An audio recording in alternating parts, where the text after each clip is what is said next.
vous admire pour trouver vraiment beaucoup d'idées pour pouvoir rejeter des choses qui sont aussi évidentes. Franchement, vous avez du talent. Alors, ce que l'on souhaite, vous pouvez rire parce que c'est vrai, nous avons l'idée, on ne va pas faire évidemment le bilan de ce qui se passe dans les lycées, on le sait, donc je passe très vite là-dessus. La question qu'on doit se poser en urgence, c'est quelle organisation pouvons-nous avoir pour empêcher les dealers d'entrer dans nos lycées et puis aussi d'autres d'amener des armes, entre autres. Donc, beaucoup de parents d'élèves s'en émeuvent évidemment depuis quelques années. Et depuis quelques années, l'élan citoyen pour la garde nationale ne faiblit pas. C'est une nouveauté à laquelle il faut que la région s'intéresse.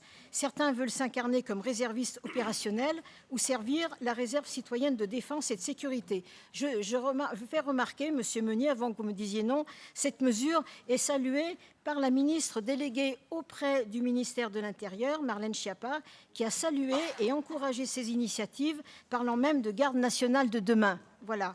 Alors, elle ouvre aussi la possibilité à des citoyens d'apporter ponctuellement leur expertise et de participer au rayonnement des forces sans condition d'âge ou d'aptitude médicale. Donc, à la sortie des lycées, on pourrait envisager de solliciter finalement cette garde. Donc, dans cet amendement, sur l'annexe 2, il faudrait ajouter respectivement la ligne suivante pour les 4 métropoles. Non, mais je sais que vous avez déjà la réponse, mais ça ne fait rien, je le dis quand même. Projet de mise en œuvre de surveillance des abords des lycées par des réservistes citoyens de défense et de sécurité, c'est-à-dire interdire l'entrée de dealers et l'entrée d'armes de toute nature dans les lycées. Faites un effort, Monsieur Meunier, répondez-moi quelque chose de circonstancié, s'il vous plaît. Oui. Monsieur Meunier.